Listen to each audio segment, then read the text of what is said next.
하나님 말씀 보겠습니다. 시편 65편 9절과 10절 말씀입니다.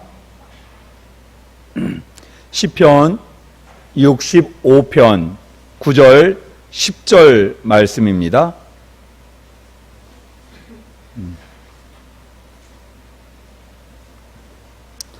시편 65편 9절 10절 말씀, 이제 저와 여러분이 한 목소리로 같이 읽겠습니다. 시작. 땅을 돌보사 물을 대어 심히 윤택하게 하시며 하나님의 강에 물이 가득하게 하시고 이같이 땅을 예비하신 후에 그들에게 곡식을 주시나이다. 주께서 밭고랑에 물을 넉넉히 대사 그 이랑을 평평하게 하시며 또 담비로 부드럽게 하시고 그 싹에 복을 주시나이다. 아멘. 우리 한 번 더 인사하겠습니다. 주님의 사랑으로 사랑합니다. 주님의 사랑으로 사랑합니다. 우리 한 번 더 인사합니다. 명절 잘 세셨습니까? 옆에 딸하고도 좀 인사하세요. 명절 잘 세셨습니까? 보름달 보셨어요? 못 보셨어요? 너무 사는 게 바쁘신 분들이 많군요. 보름달 좀 보고 사세요.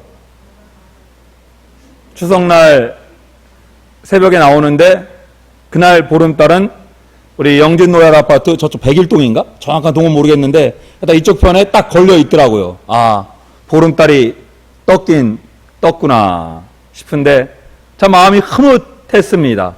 그냥 조심스럽고 다른 얘기예요. 오해하지 마세요. 옛날 그 조상들이 달 보고 빌었을 것 같아요. 왜냐하면 신기하잖아요. 그게 달이 요만해지는 게 안 신기했을까요? 우리는 너무 똑똑해서 그래. 우리는 너무 다 잘 알고 있어서 그게 신기하지 않은데 신기한 거예요. 저는 아직도 한 번도 그 일식을 보지 못했거든요. 개기일식 이런 거, 아니 일식, 먹는 일식 말고, 또 그렇게 오해하실라, 먹는 일식 말고, 그거 태양이 달을 가려갖고 지구가 깜깜하게 되는 그런 거 있잖아요. 그게 참 오묘한 것 같아요. 오묘한 거. 그게 암만 생각해도 제가 억지로가 아니라 하나님 아니면 누가 그렇게 하실 수 있을까? 아, 그게 목사가 되어서도 잘 몰랐어요. 그냥 그렇게 그냥 살아왔는데 언제부터인가 그게 막 느껴져요. 아, 하나님이 하시는 일이구나. 제가 가장 많이 느끼는 게 뭐냐면 딱 두 가지예요. 바닷가에 갔을 때 파도가 일반적인 걸 얘기해요. 노을성 파도나 헤이를 말고 일반적인 파도가 딱 어디까지만 와요? 거기까지만 와요. 진짜 넘어와요? 안 넘어와요? 희한하게 안 넘어와. 너무 그게 어느 순간에 한참 쳐다보고 있었는데 너무 신비한 거예요. 그게 항상 어디까지만 와요? 거기까지만 와. 그게 저는 너무 신기해요. 그게 이번 여름에도 바닷가에 갔었지만 항상 파도는 거기까지만 와. 똑같은 얘기예요. 바람도 마찬가지예요. 바람도 우리가 때때로 바람 때문에 힘들어하는 것도 있고 바람 때문에 고초를 겪는 것도 있지만 그래도 바람은 일반적으로 우리에게 긍정적인 것, 좋은 게 훨씬 더 많습니다. 바람이 없으면 우리가 이렇게 좋은 옷을 못 입고 다녀요. 항상 어떤 옷을 입고 다니는지 알아요? 눅눅한 옷을 입고 다녀요. 옷을 말리는 것은 햇빛이 아닙니다. 옷을 말리는 것은 바람이에요. 바람. 이건 과학자들한테 가서도 물어보셔도 똑같은 얘기를 할 거예요. 근데 파도가 거기까지만 치는 것도, 바람을 불게 하는 것도 달과 지구의 공전과 자전이 있기 때문에 일어나는 일이거든요. 근데 이 공전과 자전을 하나님이 만드셨다는 것이 저는 믿어집니다. 그게 너무나 감사한 거예요. 그게 너무나 고마운 거예요. 제가 이 말씀을 왜 드리냐면 추석이라는 게 마찬가지예요. 추석 뭐 정확한 유래는 없어요. 뭐 제가 이번에 그 추석 감사예배 순서제도 짧게 썼지만 그냥 통일신라 시대 때 연날리기를 하다가 그것이 유래가 되어서 가베라 명칭을 붙였는데 그때쯤이 8월 15일쯤이었다라는 것에서 유래되어서 지금까지 왔었다고 합니다. 8월 15일 밤에 연날리기를 할 수 있고 강강수월을 할 수 있었던 이유가 뭘까요? 아유, 너무 못 맞힐 줄 알았는데 다 맞히시네. 그 달의 달이 가장 환하기 때문에, 그 달의 달이 가장 환하기 때문에 밤에 연날리기도 할 수 있고 뭐 강강수월래도 할 수 있고 밤에 그렇게 즐겼고 놀았던 것입니다. 현대 추석은 예전의 추석처럼 뭐 곡식을 거두고 과일을 수확한 다음에 뭐 조상님들의 은덕을 기리는 그런 추석은 이제 뭐 아직 농촌에는 남아있겠지만 거의 찾아보기가 이제 힘이 듭니다. 현대 추석은 그저 가족들 건강하게 해주신 것, 또 가족들 하는 일 잘 되게 해주신 것, 또 이렇게 모여서 얼굴 볼 수 있게 해주신 것, 그런 것들에 덕담을 나누면서 감사하는 시간이 아니었을까. 그것이 현대의 추석의 모습이 아니겠어요? 그러면서 우리 그리스도인들은 그 추석 명절에 한 해를 돌아보면서 하나님이 우리를 지켜주신 것, 우리를 돌봐주신 것, 우리와 함께 하신 것, 올 한 해 우리 어르신들 얼마나 힘들고 어려운 나날을 지나고 계십니까? 우리 어르신들은 제가 잘 모르겠어요. 저는 그때를 경험하지 않았기 때문에. 보릿고개 때가 이때보다 더 힘들었겠죠? 아닌가요? 동의 안 하십니까? 6.25 동란이 더 힘들었을까요? 지금이 더 힘들었을까요? 6.25 동란이. 근데 저처럼 젊은 세대는 22년 전에 있었던 IMF보다 지금이 훨씬 힘들다고 말합니다. IMF 때도 우리나라 경제가 비상시국이었잖아요. 여담입니다. 또 하나 여담 팁을 드립니다. 이거 잘못 얘기하면 큰일 나는데, 한국은행에 잡혀가는데, 1998년도 판 500원짜리 동전이 계신 분은 저한테 갖다 주시기 바랍니다. 1998년도 산 500원짜리 동전은 지금 이거 예배 시간 설교 듣고 까먹으셔야 돼요. 또 집에 가서 그 일만 일주일 내내 하시면 안 됩니다. 500원짜리가 지금 200만 원 이상에 거래됩니다. 왜냐하면 IMF 때 우리가 뭐 했어요? 금 모으기하고 또 뭐 했어요? 동전 모으기를 했어요. 그래서 조폐공사에서 돈을 찍어내지 않았대요. 근데 모든 재화는 희소성의 원리에 따라서 가치가 매겨집니다. 모든 재화는 희소성의 원리에 가치가 그때 동전을 안 찍어냈다는 그 해에. 근데 수집가들이 지금 눈을 켜고 그걸 바라보는 거예요. 그때 뭐 동전이 하여튼 엄청 적게 찍어냈대요. 잊어버리세요. 이제 이것도 기억하시면 안 됩니다.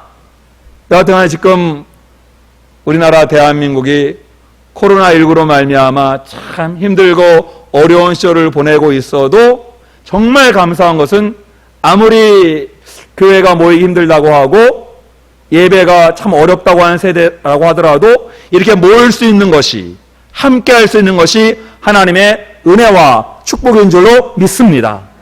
이게 얼마나 감사한 일인지 몰라요. 저는 오늘부터 이 10월달 제목이 다 가을의 감사예요. 가을의 감사, 오늘 신령한 복, 다음 주 가을의 감사, 기름진 복, 그 다음 주 가을의 감사, 축복의 통로, 이런 데 말씀, 가을이잖아요 지금. 저는 이 가을에 제가 참 시민교회 오기 전에 했던 목회 계획은 가을 음악회, 기뻐가는 가을밤에 가을 음악회 한번 하고 싶었었는데 그게 뜻대로 잘 되지가 않네요. 아마 제가 알기로는 우리 교회 출신만 해도 굉장한 성악가도 있고 괜찮은 음악하는 분들도 많이 있는 분들, 어디 가서 돈 많이 주고 안 모셔와도 돼요. 우리끼리 얼마든지 융성한 잔치, 풍성한 잔치를 얼마든지 할 수가 있습니다. 그런 가을의 감사를 좀 한번 해보자 하는 말씀으로 이제 오늘 말씀을 같이 전해보고자 합니다. 시편 65편 그 파란 글씨 표지에 뭐라고 써 있어요? 한번 같이 읽어보겠습니다. 시작! 다윗의 시, 인도자를 따라 부르는 노래. 이제 이 시편 65편은 우리가 기억해야 될 걸, 다윗의 시예요. 다윗의 시. 다윗이 이제 어쩌면 이 시편의 내용을 딱 보면 고초를 다 겪고 고난의 시간을 다 뒤로하고 난 다음에 뭔가 조금 안정된 상태에서 시를 지은 거예요. 제 배경을 간단하게 말씀드리는 겁니다. 더 뭐 장황하게 할 수도 없고, 그가 고초를 많이 겪었다는 걸 아시잖아요. 사울을 통하여 고초, 또 아들들을 통하여 당한 그 환난은 뭐 다윗 이루 말할 수가 없었어요. 근데 지금 그 상황이 아니라 그것을 이제 뒤로 하고 나서 뭔가 조금은, 완전하진 않지만 조금은 완성된, 준비된 상태에서 하나님 앞에 감사하고 있는 거예요. 오늘 저와 여러분의 삶의 자리에서 감사를 할 때 요셉 생각하고 다윗 생각하면, 예수님은 그냥 차치하고 나서라도 요셉 생각하고, 저는 계속 생각하는 게 누구냐? 요셉과 다윗과 사도 바울이에요. 세 분 생각하면 제가 겪는 고난은 고난도 아니에요. 아무것도 아니에요. 그거는 정말 감사한 것 뿐이에요. 고마운 것 뿐이에요. 오늘 꼭 그렇게 고초를 겪으란 말씀은 아닙니다. 힘든 상황을 지나오는 말씀이 아닙니다. 우리의 신앙의 선조가 이미 겪어온 것을 잘 반면교사 삼아서 우리의 삶의 자리에 큰 일이든지 작은 일이든지 항상 하나님께 감사할 수 있는 저와 여러분 되기를 주님의 이름으로 축복합니다. 다윗이 첫 번째 뭘 감사했냐?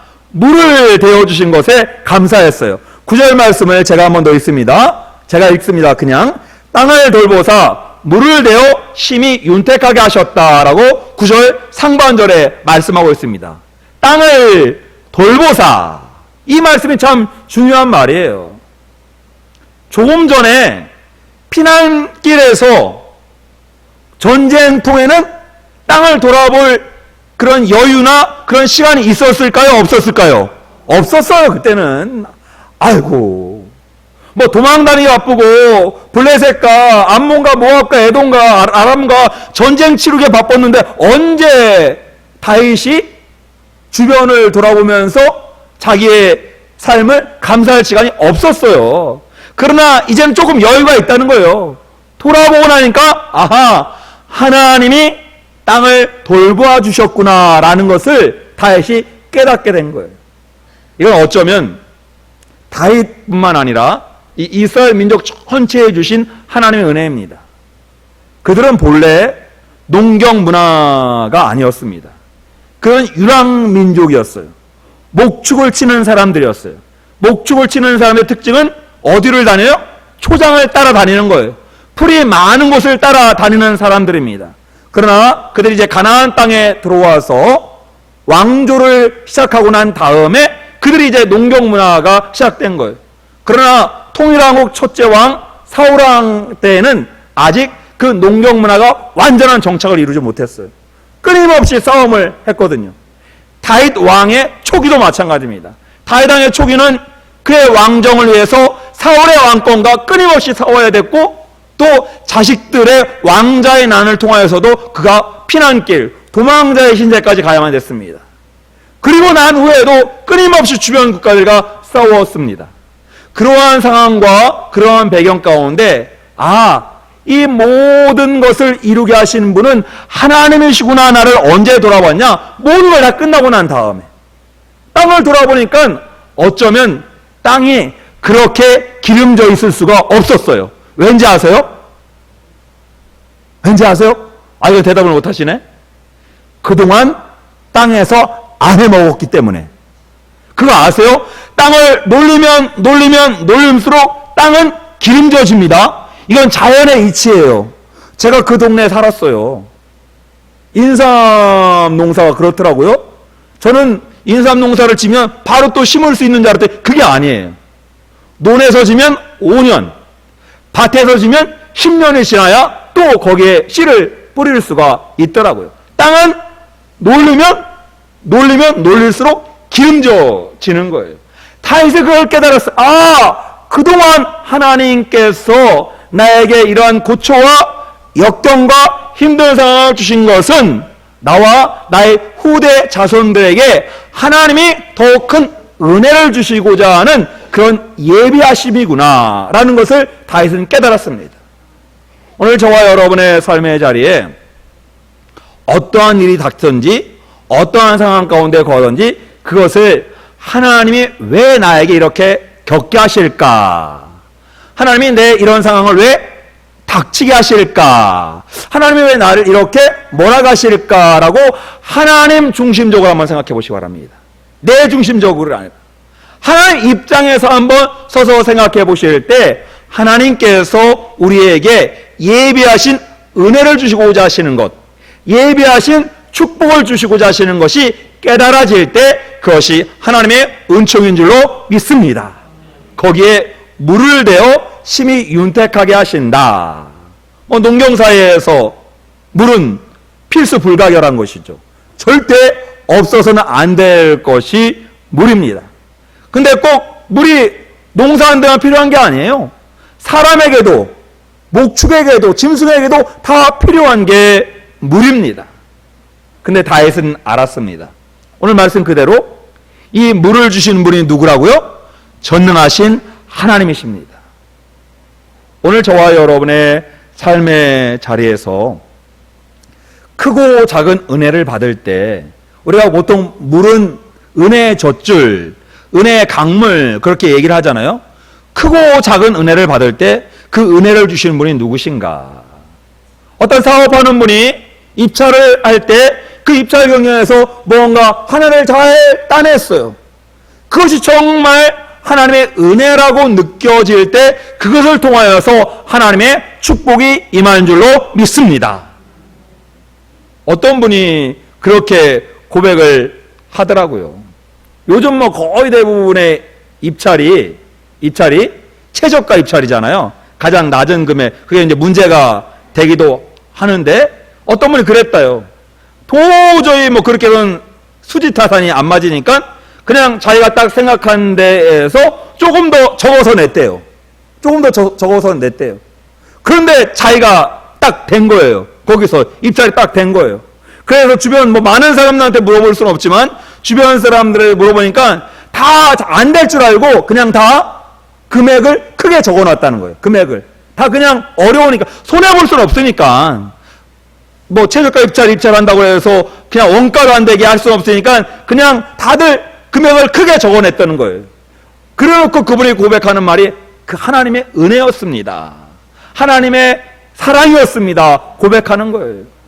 오늘 저와 여러분 어디서 어떻게 하나님이 윤택한 물을 우리의 삶에 대주실지는 아무도 몰라요. 오늘 그래서 우리는 항상 하나님 중심, 하나님 앞에 시선을 고정하고 하나님 앞에 무언가 하나님 앞에 간절한 마음으로 살아갈 때 하나님의 은혜의 물줄기, 은혜의 윤택의 물줄기가 저와 여러분의 삶의 자리에 임할 줄로 믿습니다. 그러나 때때로 우리는 알아야 됩니다. 이 은혜의 물줄기, 이 은혜의 강물을 우리가 간과할 때도 있어요. 참 조심해야 합니다. 오늘 말씀해 보니까 땅을 돌보사 물을 대어 심히 윤택하게 하시며 하나님의 강에 물이 가득하게 하셨다라고 말씀하시는데 하나님이 주시는 은혜는 항상 가득한 은혜예요. 이걸 우리 신앙 안에서는 충만이라고 얘기합니다. 넘치는 거죠. 흘러차서 넘치는 은혜를 하나님은 베풀어 주시는 분이십니다. 결코 우리 하나님이 작은 하나님이 아니세요. 그냥 간질나게 주시는 하나님이 결코 아니십니다. 그런데 우리가 무엇을 간과하냐? 하나님이 은혜의 강물을 흘려 보내주시는데 그걸 깨닫지 못하고 이건 아닌 것 같아 하고 본인이 그냥 내려보내는 거예요. 하나님 분명히 어떠한 사건과 어떤 일들을 통하여서 우리 안에서 죄를 깨닫게 할 때도 있어요. 뭔가 우리의 잘못한 것을 뭔가 이렇게 들춰낼 때도 있어요. 그럴 때 바로 무릎 꿇고 하나님 잘못했습니다, 용서해 주세요 해야 되는데, 그걸 깨닫지 못하고 나와는 상관없어 하고 흘러내려보내면 죄송한데요, 어쩌면 그 이후에는 우리가 감당하지 못할 더 큰 게 올 수 있습니다. 아니, 그것은 성경을 통해서 얼마든지 알 수가 있어요. 실제로 어떤 아이가 후회하는 소리를 제가 들은 적이 있습니다. 목사님, 그냥 그때 그 학교 갈 걸 그랬어요. 이런 소리 여러분들 들어보셨어요? 안 들어보셨어요? 많아요, 주변에. 주변에 보면 많아요. 학생은 보통 고등학교를 다니면서 본인이 원하는 과, 원하는 대학이 다 있어요. 그냥 그게 자기의 성적하고 상관없을 수도 있죠. 그냥 말 그대로 꿈이에요. 그냥 소망하는 거예요.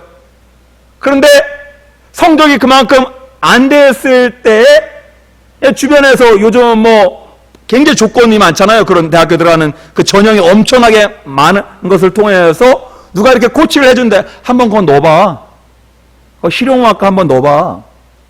이제 키보드 건반을 하는 아이인데 넣어봐 그랬는데, 자기의 지금 성적으로는 그 학교는 택도 없는 거예요. 택도 없는 거예요. 그래서 그냥 흘려보냈어요. 그런데 나중에 알고 보니까 그 학교가 미달된 건 아닌데 본인의 성적이 얼마든지 들어갈 수가 있었어요. 왜냐하면 그 해의 지원은 다 하향 지원이었기 때문에. 다 점수를 낮춰서 지원한 거예요. 다 점수를 낮춰서 지원하는 거예요. 그래서 우리는 하나님의 은혜와 하나님의 사랑을 유행을 바라면 안 됩니다. 제가 지금 드릴 말씀은 유행을 바라면 안 돼요. 성령으로 항상 교제하는 가운데, 성령으로 항상 깨어있는 가운데 성령님이 우리에게 직접 깨닫게 해주실 수도 있고, 무언가 주변 사람을 통하여 들려주실 수도 있고, 어떤 사건과 사고와 환경을 통하여서 무언가 알려주실 때 그것을 깨닫는 것, 그 깨닫는 것이 하나님의 은혜와 축복인 줄로 믿습니다. 하나님이 은혜를 베풀어 주실 때는, 제가 이제 자주 쓰는 말인데, 찔끔찔끔 주신 하나님이 아니에요. 우리 하나님이 은혜를 베풀어 확실하게 베풀어 주신 은혜, 확실하게. 전후 좌우 앞뒤 사정을 다 살펴서 하나님이 다 알아서 온전하게 책임져 주시는 것이 하나님의 은혜와 축복인 줄로 믿습니다. 근데 이것을 온전하게 깨어있지 아니하면 깨달을 수 있는 방법이 전혀 없어요. 전혀 없어요. 많은 분들이 얘기해요. 그때는 그 소리가 안 들렸어요. 그때는 그 소리가 안 들렸어요. 그때는 그 일 때문에 생긴지 몰랐죠. 지나고 난 다음에 후회하는 분들의 얘기를 많이 들어요. 너무나 안타까운 거예요. 그래서 저는 우리 성도님들에게 간곡하게 부탁을 드립니다. 하나님께서 물을 대어 심히 윤택하게 하시고 하나님의 강에 물이 가득하게 하실 때 절대 그 강가에서 그 은혜의 물질기를 찔끔찔끔 갖다 바르는 그런 우를 범하지 마시기를 간곡하게 부탁드립니다. 은혜의 강줄기가 쫙 흘러가면 앞뒤 좌우 재지 말고 깨달으면 그냥 풍덩 빠지는 거예요. 그냥 여러분의 수영 실력을 자신하지 마시고 하나님의 책임져 주심과 하나님의 돌보아 주심과 하나님의 인도하심을 전적으로 신뢰하고 의지하는 가운데 그 은혜의 강줄기에 나를 온전히 맡기는 거예요. 그럼 하나님께서 책임져 주시고 하나님께서 저와 여러분의 삶을 복되게 형통하게 가득하게 채워주실 줄로 믿습니다. 이게 윤택한 삶이에요. 윤택이라는 단어 아시죠? 갈고 닦아서 먼지를 떠서 빛이 난다, 광이 난다라는 게 윤택하게 하는 거예요. 근데 윤택하게 하려면 그 은혜의 강물에 그냥 강물이 흘러가는데 강둑에 서갖고 바가지로 물을 담아갖고 닦아봤자 윤택하지 않아요. 진짜 윤택해지려면 그 강물 속으로 완전히 빠져 들어가야 됩니다. 이거는 신앙적으로도 우리가 그리스도의 보혈의 강물에 빠지는 것도 마찬가지예요. 저와 여러분이 부정한 것들, 하나님 앞에 죄송한 것들, 하나님 앞에 너무 불정직하고 불결한 것들 씻어내는 방법은 그저 그 강둑에 서서 그리스도 보혈로 찔끔찔끔 닦아내선 소용없어요. 그 보혈이 저의 정수리부터 발끝까지 온 전 육신을 흘러타고 내려올 때 그 보혈의 은총으로 말미암아 저의 죄, 우리의 모든 죄가 깨끗이 씻음받을 줄로 믿습니다. 그래서 우리는 먼저 이게 신령한 복이에요. 다른 게 신령한 복이 아니라 저와 여러분의 삶의 자리에서 그리스도의 보혈의 은총이 우리의 전 인격적과 전 육체적 삶에 온전히 전 육신을 적시고 깨끗해 하는 그런 신령한 복이 임하기를 주님의 이름으로 축복합니다. 더 나아가서 이 신령한 복을 깨닫기 위해서는 깨달으려면 항상 주파수가 맞춰져 있어야 돼요. 초점이 항상 맞춰져 있어요. 한 시간이라도 딴 데 마음 갔으면 희한하게 우리가 그걸 뭐라고 얘기하냐면 머피의 법칙이라고 얘기해요. 그 순간 관심을 딴 데 딱 돌렸을 때 그때 딱 하나님의 어떤 주파수가 딱 임하는 거예요. 그럼 이미 흘러갔는데 어떡할 거예요? 딴 데 마음을 딱 뺏기는 순간 하나님의 은혜의 강물이 확 오는 거예요. 근데 이미 흘러갔는데 어떡할 거예요? 그래서 어쩌면이 아니라 진실로 성령 충만해야 됩니다. 충만이 뭐예요? 가득 찬 거예요. 가득 흘러차고 넘치는 거예요. 흘러차고. 이거 어떻게 표현할지 모르겠는데 이 성령 충만은 찔끔찔끔이 아니에요. 가득 차는 거예요. 완전하게 차는 거예요. 다른 것이 바늘 하나 꽃 없도록 우리 안에 성령님으로 충만한, 성령으로 가득 채운 것이 성령 충만인 줄로 믿습니다. 그래서 하늘의 신령한 복은 첫째로 궁극적으로 성령 충만이 진정한 신령한 복인 줄로 믿습니다. 그러한 신령한 이 복을 임한 다음에 9절 하반절에 보니까 이렇게 말씀하십니다. 이같이 땅을 예비하신 후에 그들에게 곡식을 주시나이다 라고 말씀하고 있습니다. 다윗은 이제 주변 국가들과의 전쟁에서 원수를 다 물리치고 전쟁을 그친 다음에 땅을 돌아보면서 무슨 생각을 했을까? 저 명절에 이제 이 말씀을 준비하면서 이제 제가 다윗의 입장이 돼 본 거예요. 성경을 계속 읽고 연구자를 찾아보면서 또 이럴 때 뭘 찾아보면 좋냐면요. 성화 같은 게 또 있어요. 성화 같은 걸 또 이렇게 요즘 인터넷 치면 다 나와요. 다 나와요. 다윗의 시편 치면 성화가 엄청 나와요. 이제 그런 걸 바라보면서 이제 내가 다윗의 자리에 서보는 거예요. 그러면서 이제 전쟁이 다 그치고 난 다음에 완전한 평화는 아니겠지만 그래도 무언가 다 주변이 정리가 되고 난 다음에 다윗이 어떤 마음을 품었을까? 저는 오늘 말씀 가운데 이같이 땅을 예비하신 후에 하나님이 이제 땅을 예비하셨다고 말씀하고 있잖아요. 하나님이 다 그런 기름진 땅을 예비하셨다고 제가 이미 말씀을 드렸습니다. 후에 그들에게 곡식을 주시나이다. 이 말씀은 사실은 미완료형이에요. 무슨 말이냐면 지금 곡식을 주셨다는 얘기예요? 주실 것이란 얘기예요? 주실 것이란 얘기예요. 다윗은 후대를 생각했던 거예요. 자기의 당대에는 태평의 시대를 이루지 못하고 있지만 자기의 후대에는 태평의 시대를 이루게 해야 되겠다라는 그런 마음을 지금 다윗은 갖고 있는 것입니다. 그것을 깨달았어요. 아, 맞다. 태평의 시대를 이루려면 곡식과 산물이 차고 넘쳐야 되고 곡식과 산물이 차고 넘쳐야 되면 땅이 기름져야 되고 땅이 기름지려면 전쟁이 이제 그쳐야 된다는 것을 역수를 통하여서 거꾸로 돌이켜보면서 다시 깨달은, 아하, 하나님께서 이렇게 땅을 기름지게 하시고 우리에게 곡식을 주실 것이란 마음을 갖게 하신 것은 나의 아들 솔로몬 때에 가서 하나님의 영광의 역사, 하나님의 태평의 역사를 이루게 하시겠구나라는, 어쩌면 이건 신앙 고백이에요. 저와 여러분의 삶의 자리에 저는 그 무엇보다도 우리의 자녀들이 믿음 안에서 신앙 가운데 태평성대를 누리는 신령한 복이 임하기를 주님의 이름으로 축복합니다. 제가 조심스럽습니다. 제가 성도들의 가정을 다 알지 못하기 때문에 아마 적지 않게 자녀들의 신앙의 문제로 속 썩는 가정이 없지 않아 있을 거예요.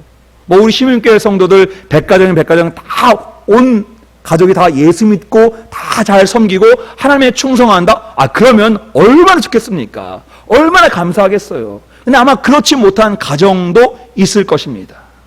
그러나 결코 늦지 않습니다. 오늘 저와 여러분의 삶의 자리에서 우리의 자녀들에게 무엇을 먼저 물려줄 것인가?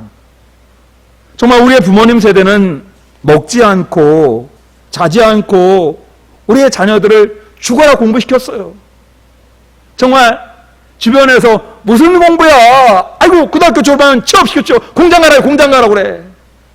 그보다 한 세대 전에는 무슨 여자가 고등학교야? 중학교만 졸업하면 되지 초등학교만 졸업하면 되지 하고 그냥 다 식모살이로 대처로 나가서 그냥. 그런데 우리의 시대만은 그렇지 않잖아요.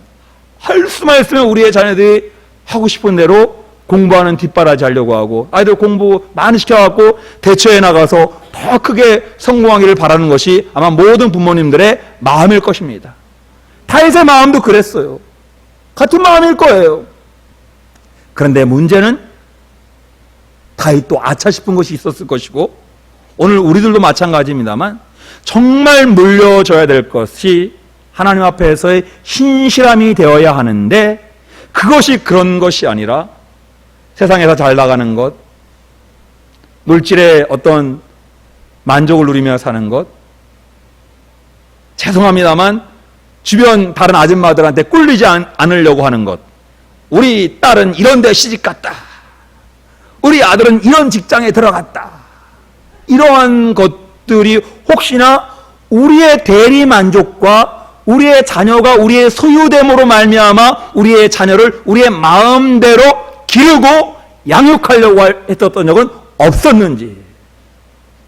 그래서 어쩌면 이 명절에 정말 가슴 아프지만 자식이 전화 한 통 없네.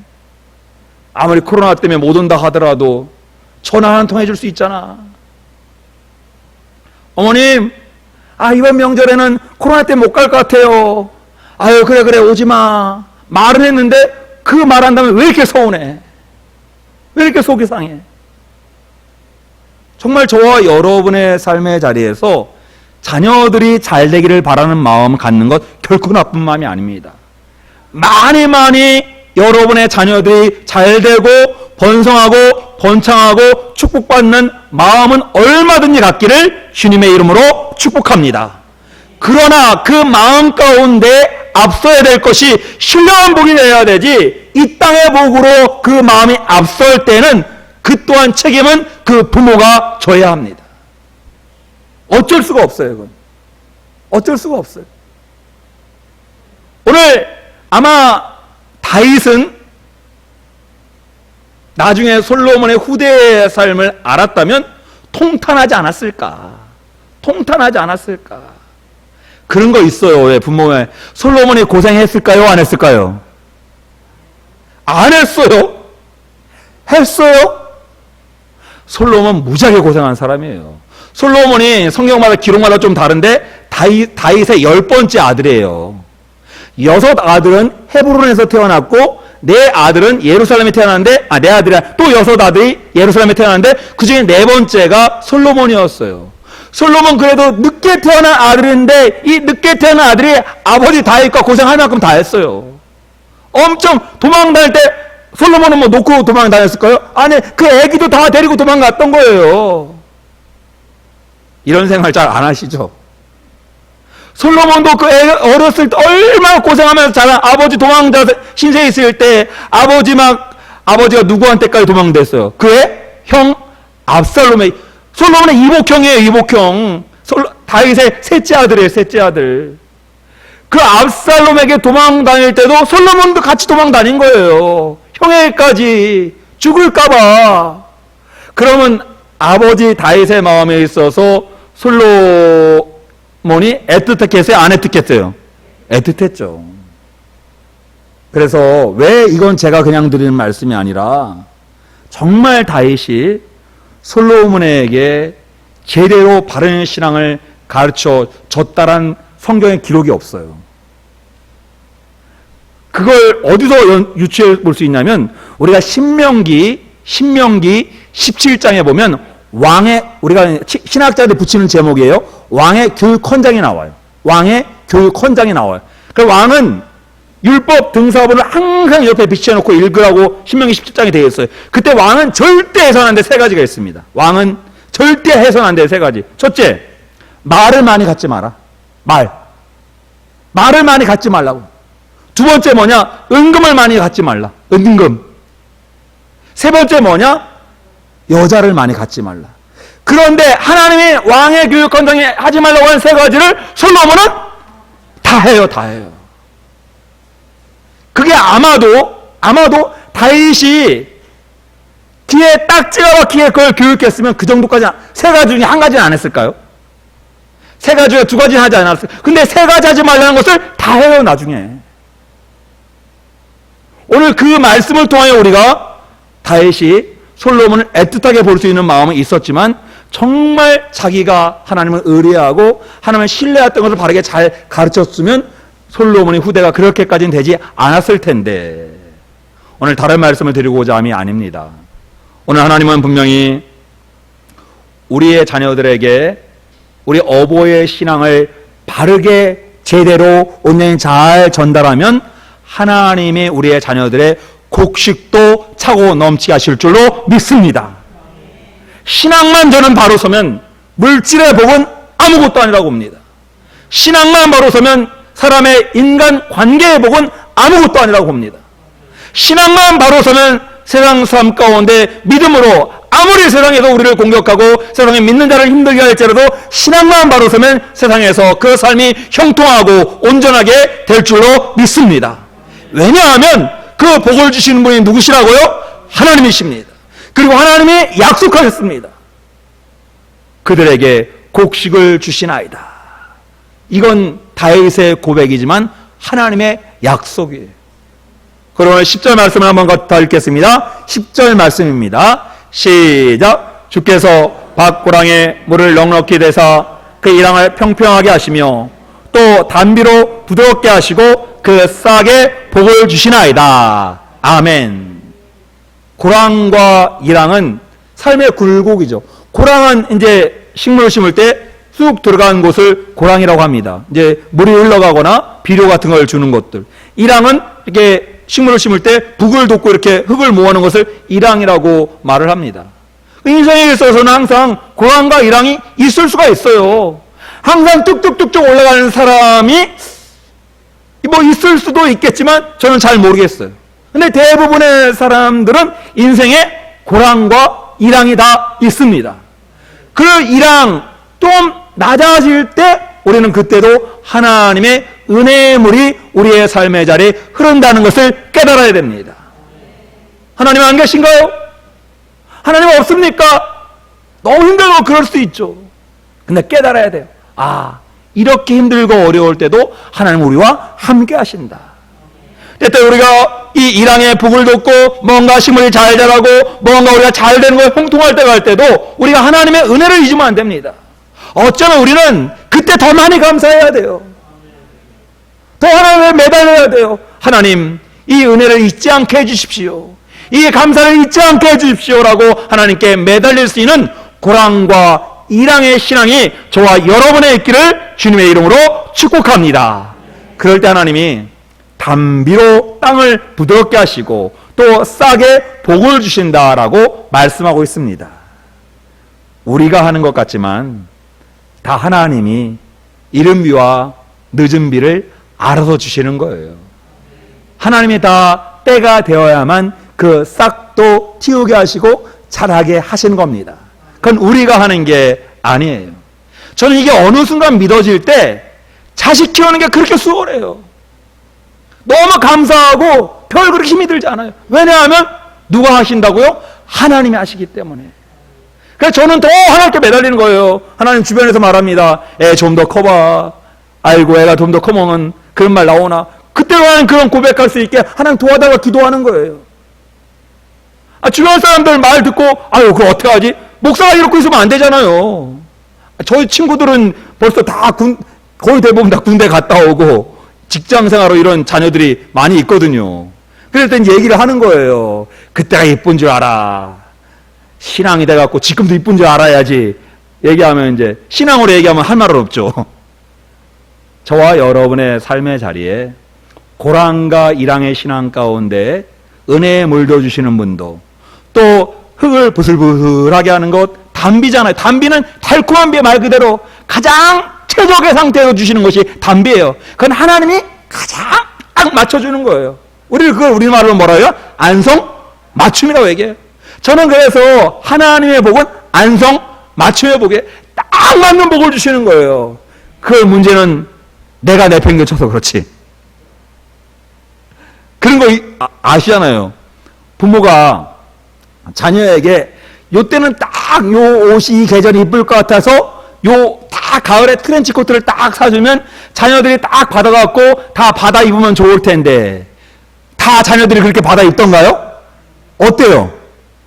어떨 때는 마음에 안 들면 딱 벗어 딱 집어 던질 때도 있잖아요. 그걸 우리는 뭐라고 말하냐? 지복을 지가 걷어찬 거예요.